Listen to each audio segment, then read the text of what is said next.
Okay, Sabado, November 18, 2023, daily episode 2070, 2071, and 2072. Sa mga gustong malaman kung anong mangyayari at nangyayari sa Sabado nila, ito na yon, di ba? Kuha tayo ng baraha. Hi! Una, greatness. Pangalawa,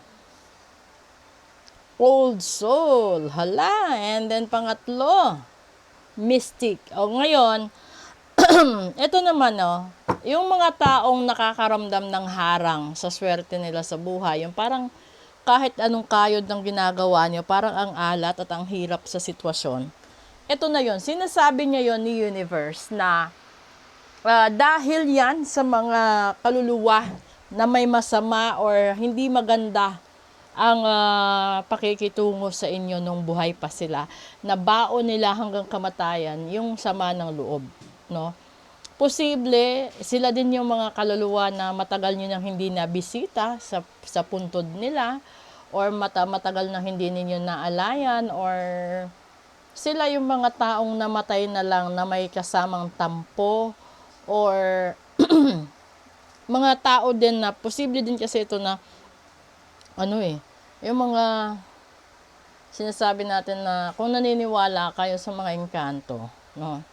May mga engkanto na nakikita lahat-lahat ng ginagawa ninyo, lahat ng nasa laman ng puso't isipan ninyo na hindi ninyo sinasabi sa pareho. Halimbawa, sa isang pamilya, no? Meron problema. Tapos, alam naman ninyo na kayo yung may kasalanan, kayo yung gumawa ng pagkakamali, kayo yung dahilan kung bakit mabigat ang takbo ng buhay, ng negosyo. Tapos hindi ninyo sinasabi, hindi ninyo inaamin. At nakikita nila kung ano yung katotohanan. Kaya hirap na hirap ka sa buhay. Pati yung mga kasama mo sa bahay, madadamay sa kamalasan mo. So, in short, ito yung mga taong nagsisinungaling lagi,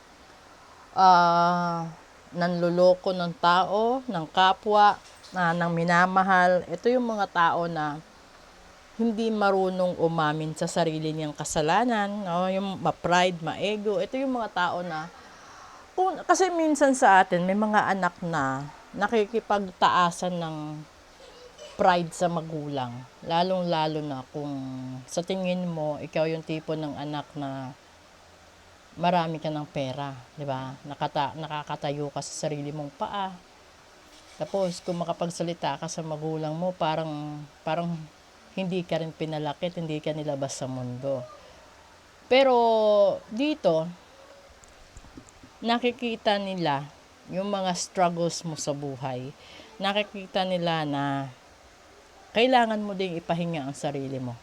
Kailangan mo ding pag-isipan kung kaya dapat bang ipagpatuloy mo ang pakikipagmataasan ng pride, ng ego, or pakikipagmatigasan sa kanila. Kasi bilang anak, no, hindi naman lahat natin obligasyon na alagaan yung magulang natin depende sa inyo yon. Pero sa akin kasi, pinalaki ako at lumaki ako na nakikita ko yung mga magulang ko na hanggang sa huling hininga ng magulang nila, which is lolo at lola ko, hindi nila binitawan. Gumawa talaga sila ng effort, gumawa talaga sila ng time para masamahan yung grandparents ko hanggang dulo.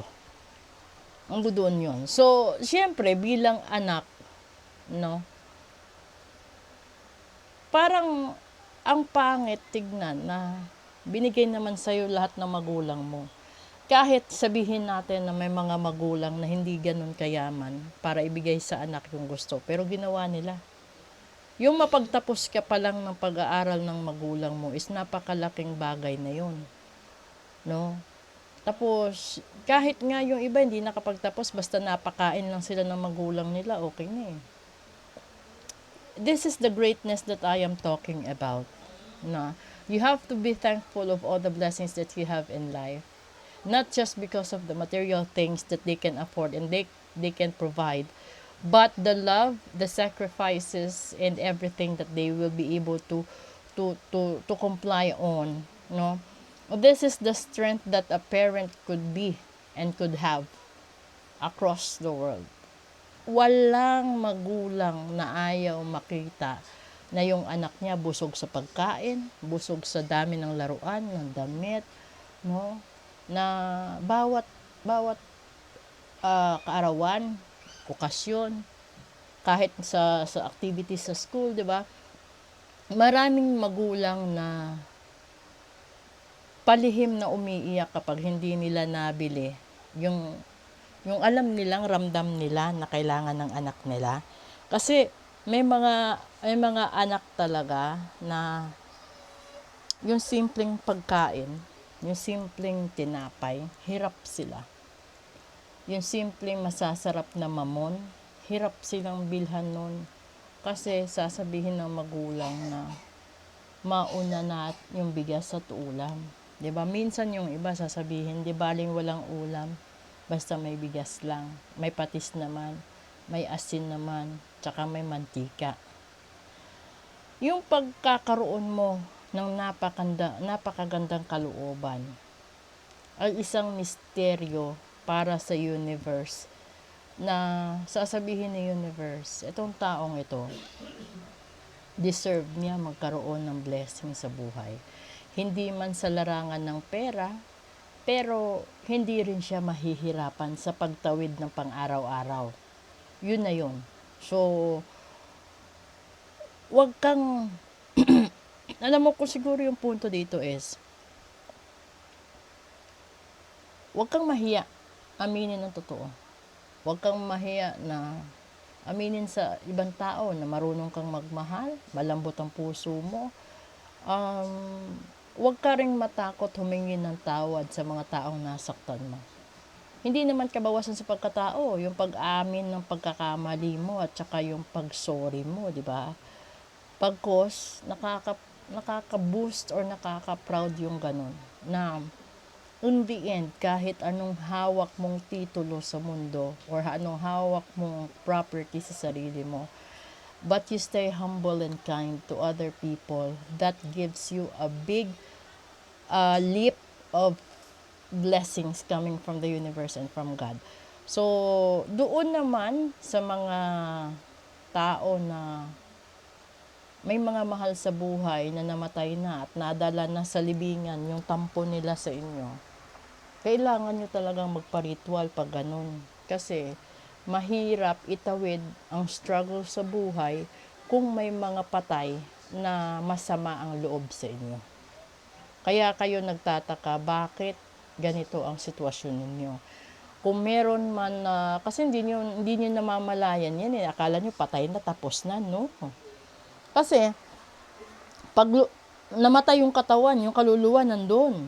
So, ibig sabihin, that's the old soul na may tampo, nasasaktan, 'di ba? Umaasa na kahit nandun na sa kabilang mundo, baka bumisita ka sa puntod, humingi ka ng tawad, no? Pero yung pinakamali doon, hindi mo na sila maririnig kung pinatawad ka ba o hindi. Hindi mo na rin maririnig kung ano yung dahilan ba't sila nagtampo. So, habang maaga pa sa iba dyan, habang maaga pa at habang buhay pa, kausapin mo na. Kasi yung iba, baka tumawid pa ng dagat. At kapag sa pagtawid ng dagat, ay matatagalan bago bumalik. At hindi mo alam kung sa pagbalik, okay pa ba ang lahat o hindi na. Okay? So, maraming salamat po. Tignan nyo po yung special episode right after this. Good afternoon!